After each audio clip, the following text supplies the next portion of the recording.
آخه جناب ترامپ نجس کلریخی، من الان 20 روزه تو جاده های مرز دارم راه آمدم که یه دونه آمریکایی زمینی حمله کنه. آخه دیوز بیا دیگه.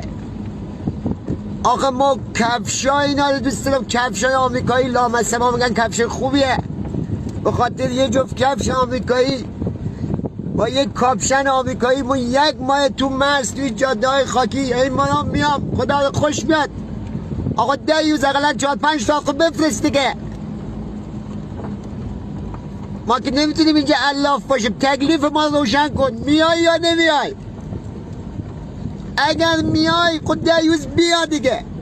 ما الان 30-40 روز از کار توی جاده های مرزی افتادم، این مادام این میام، 1 دیوز از شما نیست.